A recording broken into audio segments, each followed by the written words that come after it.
Jelaskan terkait sidang isbat ini dan juga menentukan ru'yat hilal, Pak. Iya, kegiatan rutin yang dilakukan oleh Kementerian Agama setiap tahun ialah menggelar sidang isbat dalam rangka menetapkan tanggal 1 Syawal atau penentuan Hari Raya Idul Fitri. Nah, untuk tahun ini, insya Allah kita nanti akan mulai sebentar sore jam 4 ya. Kenapa? Karena memang kemungkinan untuk itu memang sudah saatnya ya kan, karena ketinggian bulan memang sudah ijtima ya, kalau bahasa ilmu falaknya itu sudah dimungkinkan untuk dilakukan ru'yah di berbagai tempat ya. Ada berapa titik, Pak, di Indonesia? Seluruh Indonesia, mulai dari ujung timur Papua sampai ke ujung barat di Aceh. Bukan hanya Kementerian Agama yang menebarkan tim ru'yahnya, tetapi juga ormas-ormas Islam yang lain, terutama yang paling aktif itu saya lihat adalah Lajnah Falakiyah Nahdlatul Ulama. Jauh-jauh hari dilakukan penataran, bahkan dilakukan sertifikasi. Jadi tidak sembarangan orang bisa meru'yah. Kalau nggak ada ilmunya, jangan-jangan bulannya ada di situ, tapi nontonnya ke situ kan. Pak Nasaruddin Umar, kita akan pantau salah satu titik. Tentunya ini langsung dari Makassar, tepatnya di Pantai Losari, yang nantinya juga akan melakukan pantauan ru'yat hilal. Sudah bergabung bersama kami pagi ini, yaitu Budi Zulkifli. Selamat pagi, Assalamualaikum Budi. Ya, waalaikumsalam ini. Jam berapa nanti akan dilakukan pantauan ru'yat hilal di sana, Budi? Iya, seperti tahun-tahun sebelumnya, memang untuk penentuan 1 Syawal nanti di Makassar juga akan dilakukan pemantauan hilal yang dikoordinir langsung oleh Departemen Agama Provinsi Sulawesi Selatan. Seperti biasa, pemantauan hilal ini akan berlangsung di kawasan Tanjung Bunga yang jaraknya tidak begitu jauh dari kita berada saat ini di kawasan Pantai Losari. Sesuai dengan jadwal, nanti pemantauan hilal ini akan berlangsung sudah dimulai sekitar pukul 5 sore waktu Indonesia Tengah, dan nantinya ada beberapa lembaga yang terlibat langsung dalam pemantauan hilal di kawasan Tanjung Bunga ini. Tentunya nanti dari pemantauan yang dilakukan di Makassar ini akan dilaporkan hasilnya untuk dijadikan bahan bagi Kementerian Agama dalam sidang isbat untuk penentuan 1 Syawal. Dan terkait dengan pelaksanaan Lebaran besok, barangkali saya ingin meminta tanggapan warga yang ada di sini. Mas, bisa ke sini? Selamat pagi, assalamualaikum. Namanya siapa? Waalaikumsalam, Fadli, Mas. Iya. Ada, kalau misalnya nanti sidang isbat menetapkan besok 1 Syawal, ada tidak rencana khusus di hari Lebaran nanti besok? Sebenarnya sih ya seperti keluarga pada umumnya, bahwa kita mengikuti Lebaran itu ya seperti biasa saja sih sebenarnya pada masyarakat Bugis pada umumnya, seperti itu. Sebetulnya kalau untuk penentuan Lebaran, biasanya tahun sebelumnya atau tahun ini biasanya nunggu keputusan pemerintah atau ikut dari organisasi-organisasi Islam yang punya perhitungan sendiri? Oh iya, kami sekeluarga menunggu hasil sidang isbat dari pemerintah, seperti itu. Kalau misalnya ya, kan kemarin waktu pertama Ramadan juga ada yang lebih dulu, kemudian sering seperti itu. Tanggapan Mas seperti apa kalau ada perbedaan-perbedaan seperti itu?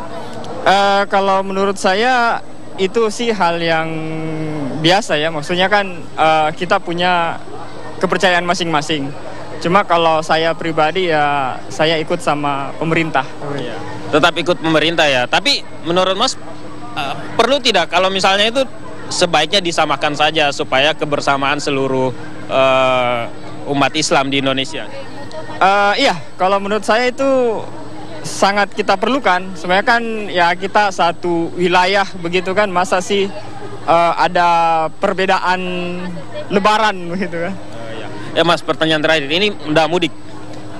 Sebenarnya ini sekarang sudah mudik. Oh, mudik, kerja di luar kota, mudik ke Makassar? Iya, sebenarnya kan saya kerja di luar kota Makassar. Jadi baru tiba kemarin dari tempat kerja. Baik. Jadi sudah mudik hari ini. Ya, baik, terima kasih Pak Fadli, selamat Lebaran ya bersama keluarga. Ya, itu tadi perbincangan kami dengan warga Makassar terkait dengan persiapan mereka menyambut Lebaran besok, juga persiapan nanti pemantauan hilal yang akan dilakukan di Makassar. Itu dulu laporan kami, kembali ke Jakarta. Ya, terima kasih Budi Zulkifli. Nanti kami akan menghubungi Anda kembali ketika akan melaporkan pantauan hilal pada pukul tadi di Makassar sekitar pukul 17 ya, waktu Indonesia Tengah. Saya sekarang ke Pak Thomas. Pak Thomas, ini bagaimana sebenarnya metode untuk masyarakat awam bisa menentukan pergantian bulan dari Ramadan ke Syawal dengan menggunakan hilal itu sendiri? Ya, jadi penentuan awal bulan itu memang berdasarkan perintah agama, itu menggunakan hilal rujukannya. Dulu orang mengamatinya, tapi kemudian setelah ilmu hisab atau ilmu perhitungan astronomi berkembang, maka bisa dihitung posisinya. Dan sekarang menghisab itu sangat mudah sekali. Asal kita menguasai komputer, maka program-program penentuan posisi hilal itu mudah sekali diperoleh. Nah, sekarang pengamat hilal juga sekarang sudah dipermudah dengan adanya teleskop. Jadi bukan hanya sekedar dengan mata telanjang. Jadi pada dasarnya penentuan awal bulan Ramadan atau Syawal nanti untuk penentuan Idul Fitri ini bisa dilakukan dengan pengamatan hilal, bisa juga dihitung. Sekarang dengan program-program komputer sudah banyak sekali. Jadi sebenarnya Pak Thomas, ada berapa metode sih Pak? Tadi ada yang via teleskop, ada hisab juga, kemudian mungkin saya hitung sudah 3 metode yang diterapkan. Tapi hasilnya bisa berbeda-beda Pak, kok bisa nggak akurat gitu satu sama lain? Yang menjadi masalah itu pada kriterianya. Kriteria itu sebenarnya cara penentuan dari apakah itu pengamatan maupun perhitungan bahwa ini sudah masuk awal bulan atau belum. Dari segi perhitungannya sekarang ini umumnya semuanya sama. Yang dilakukan oleh ormas-ormas Islam, Muhammadiyah, NU, Persis, kemudian Al-Wasliyah dan lain-lain, sekarang umumnya sudah menggunakan program-program astronomi. Jadi secara umum tinggi bulan sekian derajat, seperti yang nanti malam ini saat maghrib, itu tinggi bulan di wilayah Indonesia umumnya sudah di atas 2 derajat. Itu secara umum sama. Nah, yang seringkali menjadi sebab perbedaan itu kriterianya. Ketika tinggi bulan sekian derajat, kata sebagian ormas ini sudah masuk awal bulan, tapi kata yang lain belum. Nah, itu yang menjadi sebab terjadinya perbedaan. Baik, kadang-kadang kan ini juga penyebab perbedaan tersebut adalah cara pandang dalam menentukan batas minimum hilal yang dapat dilihat ya Pak ya. Ini sebenarnya batas minimum ini berapa Bapak untuk hitungannya supaya kita tuh dapat menentukan ini hilal sudah terlihat seperti itu? Iya. Gini, terkait dengan penentuan kalender, kita harus paham bahwa kalender itu tidak bisa ditentukan oleh individu atau oleh kelompok, tetapi adalah satu kesepakatan besar. Nah, untuk wilayah Indonesia mestinya adalah kesepakatan seluruh stakeholder atau seluruh pihak yang berkepentingan terkaitan ini, dan pemerintah itu mempunyai peran di sana. Di Indonesia disepakati bahwa kriteria awal bulan itu ketinggian minimal 2 derajat. Itu yang dipakai. Kemudian sebenarnya ada tambahan lagi, umur bulan minimal 8 jam, kemudian jarak bulan dan matahari 3 jam. Itu kesepakatan yang digunakan di Indonesia. Kalau menggunakan kriteria astronomi memang lebih tinggi lagi. Jadi minimal itu beda tingginya 4 derajat. Walaupun 4 derajat sebenarnya masih sulit. Bahkan kalau secara internasional, kalau kriterianya lebih yang optimistik, itu bisa sampai di atas 5 derajat. Jadi ini seringkali memang ketika sudah memenuhi kriteria tetapi sulit diamati. Nah, ketika terjadi perbedaan seperti itu, ini peran pemerintah yang... Melanjutkan pertanyaan Andrea tadi, bagaimana peran pemerintah ini untuk memfasilitasi semuanya agar kita tuh tidak lagi ada perbedaan ini, Pak Nasaruddin, terkait dengan perayaan Idul Fitri dan juga penentuan untuk Ramadan sendiri. Iya, substansi ajaran sebetulnya itu ditentukan oleh umat beragama itu sendiri. Dalam hal ini umat tokoh-tokoh ulama-ulama agama Islam, dalam hal ini Majelis Ulama Indonesia. Jadi peran pemerintah sebetulnya itu sepertinya menjadi moderator begitu ya. Nah, tetapi karena Majelis Ulama memberikan kepercayaan terhadap pemerintah melalui keputusannya bahwa untuk isbatnya nanti itu ditetapkan oleh pemerintah. Jadi kewenangan yang diperoleh pemerintah untuk menetapkan Ramadan itu diperoleh dari Majelis Ulama. Ya. Jadi bukan berarti pemerintah atau negara mengintervensi wilayah yang sangat dalam daripada agama itu sendiri. Nah, ini perlu kita perhatikan. Jadi kalau misalnya pemerintah menetapkan tanggal sekian, bulan sekian, atau sampai hari besok ini kan misalnya pemerintah menetapkan, sesungguhnya itu substansinya itu pendapat yang mayoritas dari ulama-ulama yang hadir, para pakar yang hadir dalam sidang itu, kemudian diputuskan oleh pemerintah berdasarkan ya tata tertib sidang itu sendiri, ya kan, tanpa mengurangi hak-hak minoritas yang mungkin tidak sependapat dengan mainstream pendapat itu. Nah, upaya untuk melakukan pertemuan ini luar biasa. Saya ingin mengingatkan kembali lagi ya bahwa mungkin Indonesia yang satu-satunya yang menetapkan standar yang paling rendah ya Pak Thomas ya. Karena negara Islam OKI itu standarnya itu 6 derajat. Karena memang seperti kata Pak Prof Thomas tadi, beliau lebih tahu karena profesornya dari bidang-bidangnya. Ya, di bawah 5 derajat itu masih sangat riskan ya Pak Thomas untuk melihat bulan, tetapi demi untuk mencapai persatuan pada waktu itu kita turun dari 6 ke 4 derajat.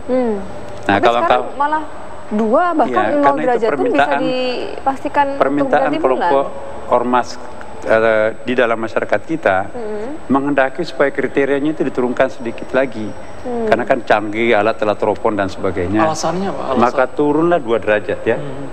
Nah, sekarang 2 derajat, tetapi masih ada misalnya teman-teman kita dari ormas Islam yang menggunakan metode hisab, ya kan. Ya, yang dijadikan patokan itu jangan dari ru'yatul hilal, tapi cukup kalau sudah wujudul hilal. Wujudul hilal itu juga seperti Pak Thomas katakan, definisi wujudul hilal itu juga perlu didefinisikan ulang. Dalam waktu dekat ini kami sudah mengagendakan bahwa dalam waktu dekat ini kita akan melakukan pendekatan intensif, walaupun sudah dilakukan oleh BHR, teman-temannya Pak Prof Thomas. Karena kalau wujud hilal itu apakah dihitung dari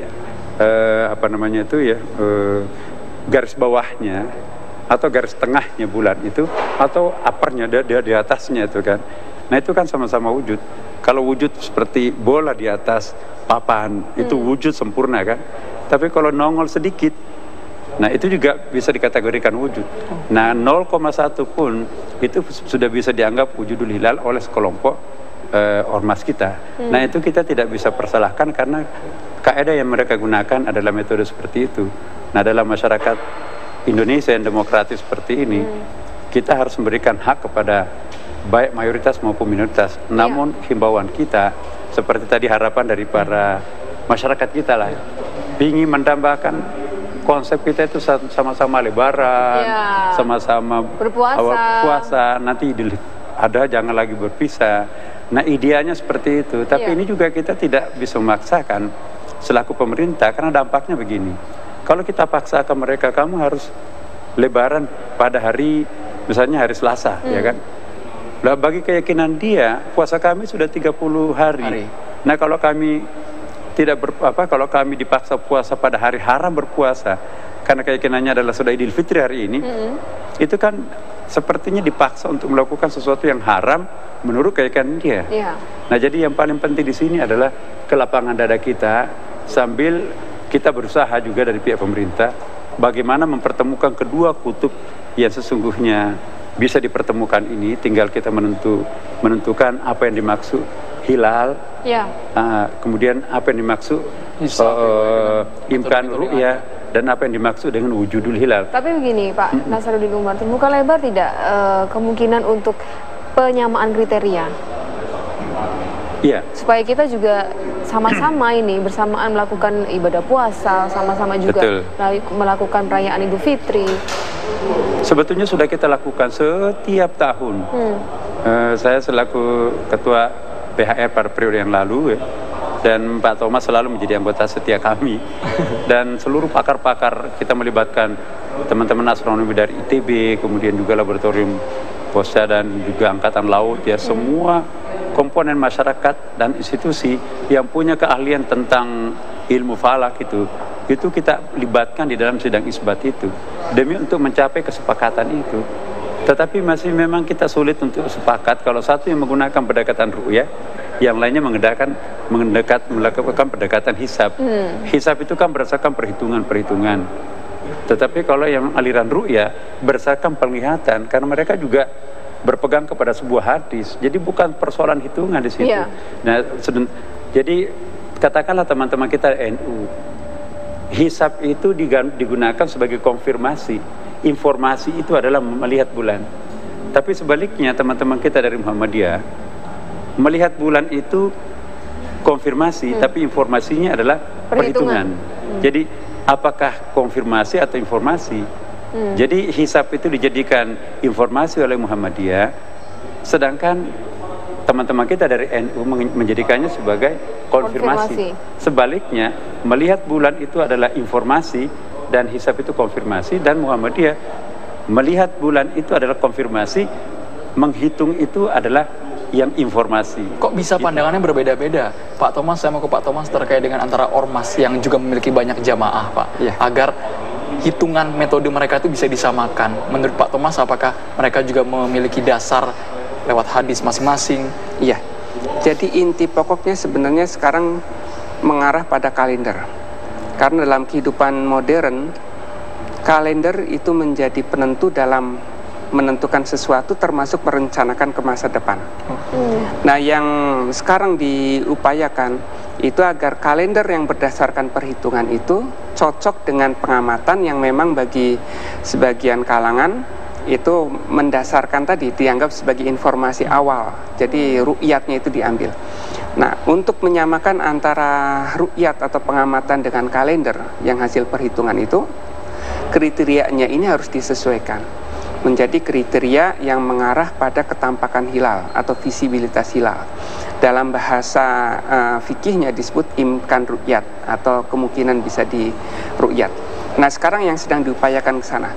Nah, saya perlu jelaskan bahwa suatu sistem kalender dimanapun harus ada kriterianya. Kalau kriterianya beda, pasti akan berbeda. Sering orang mengatakan, mengapa sih umat Islam sering beda? Padahal umat yang lain itu Natalnya bisa sama. Padahal kalendernya sama. Kalendernya sama. Kalender Islamnya. Nah, padahal begini, katakan pada yang terbaru saja, Waisak kemarin oleh umat Buddha, itu berbeda-beda antara Indonesia, Malaysia, Singapura dengan Nepal. Karena berbeda kriterianya. Nah, kalender Masehi yang sekarang kita kenal bahwa Natal itu 25 Desember sama seluruh dunia, itu sekarang.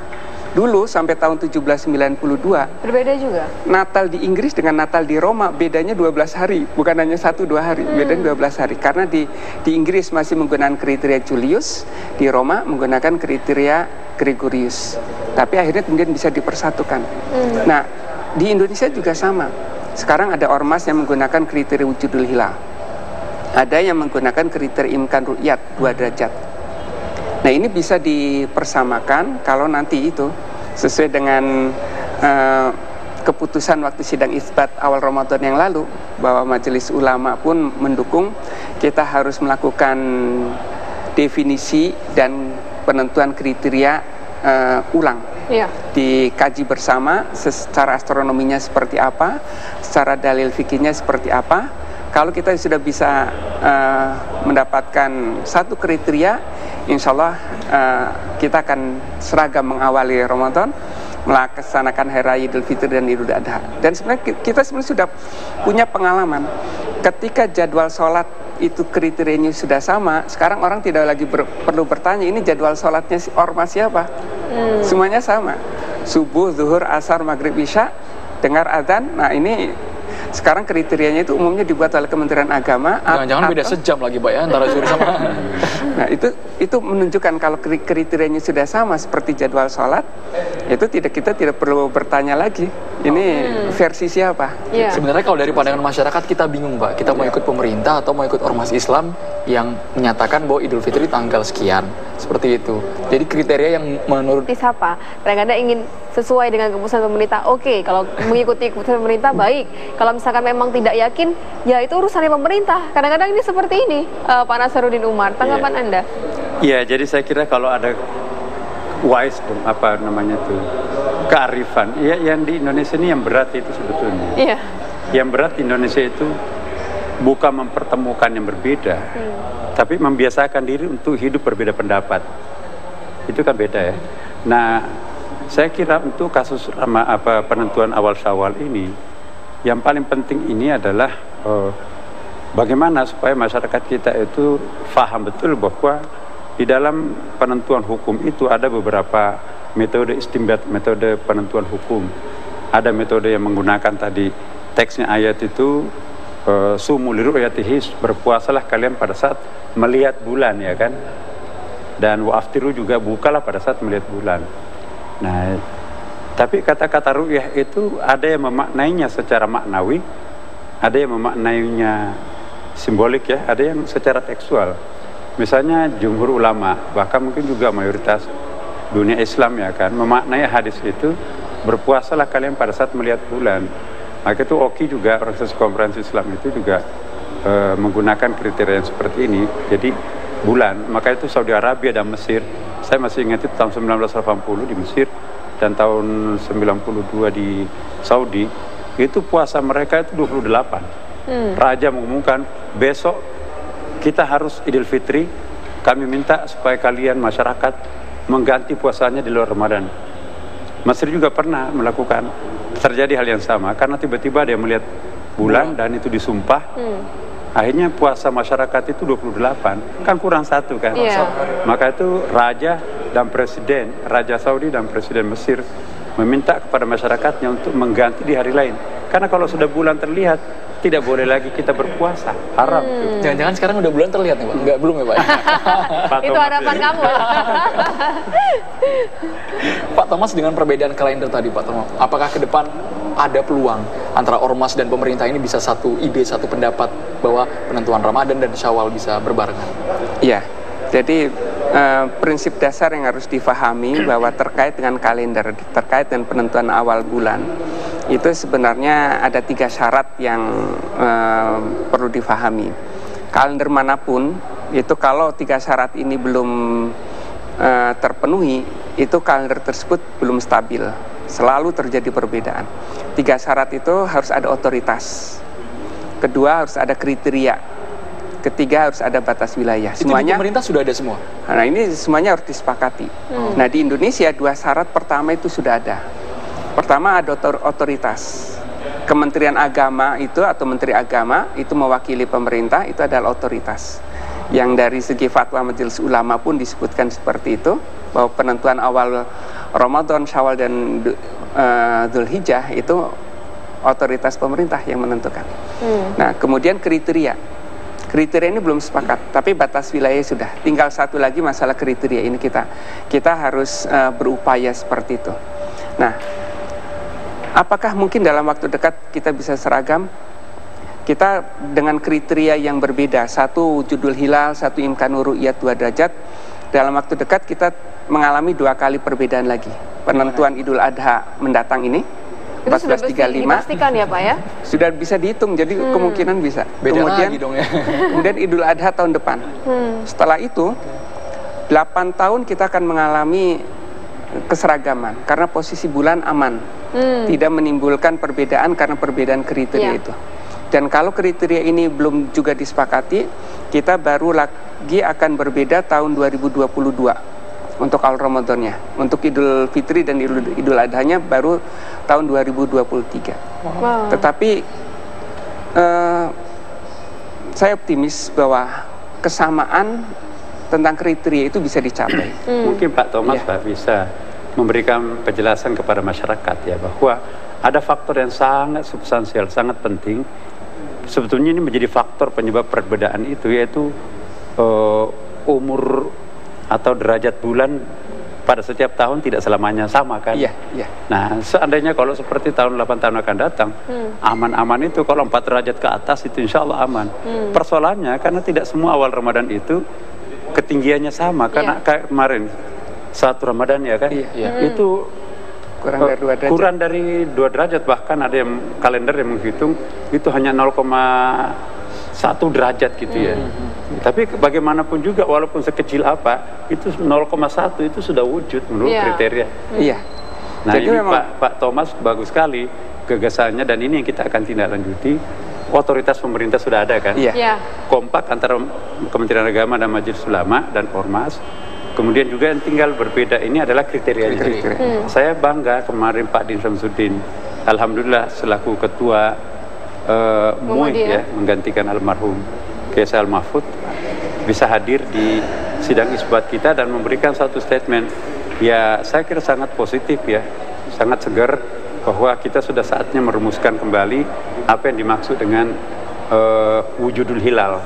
Nah, kalau ini didefinisikan sama antara NU Muhammadiyah, ormas yang lain, dengan demikian kriteria yang seperti dimasukkan Pak Thomas, insya Allah mungkin tidak perlu menunggu Lebaran Idul Adha akan datang. Iya kan? Yang penting ada keterbukaan, kelapangan dada, mau menerima ya take and give lah gitu. Yang satu yang tinggi itu dianggap harus turun, yang ini yang terlalu bawah mungkin juga naik. Itu pasti akan berjumpa. Ya kan rumusnya Pak Thomas seperti itu. Baik, ini Pak, nanti kita akan mendengar sidang isbat dan akan disiarkan langsung. Pemirsa di seluruh Indonesia dapat menyaksikan itu. Himbauan Anda terakhir untuk sidang isbat nanti seperti apa Pak seluruh masyarakat Indonesia? Ya, pertama saya menghimbau kepada seluruh masyarakat Indonesia, terutama umat Islam, agar mari kita pertama menanti saat-saat sidang isbat yang ini merupakan hasil persepakatan kita bersama. Kita menunggu apa keputusan pemerintah, terutama bagi mereka yang menggunakan kriteria imkanur ru'yah. Tetapi saudara-saudara kita yang mungkin menggunakan kriteria wujudul hilal, ya diberi kesempatan juga untuk melakukan mungkin takbir lebih awal, tetapi kami menghimbau kalau boleh demi persatuan umat ini, kalau bisa ditunda takbirnya sebentar aja, tunggu sampai sidang isbat, itu sangat elegan, sangat toleransi terhadap kelompok yang lain.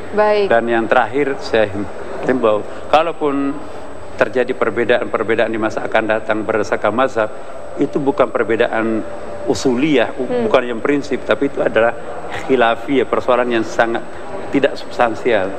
Ya. Jam berapa nanti Pak keputusan untuk Insya Allah tanggal 4 kita sudah mulai seminar-seminarnya, tapi sidangnya pengumumannya nanti itu habis maghrib waktu Indonesia. Waktu Jakarta maksud saya. Terima kasih banyak Pak Nazaruddin Umar, Pak Thomas Jamaluddin, terima kasih banyak. Kita berharap perbedaan ini bisa disatukan dalam beberapa tahun ke depan, kita bisa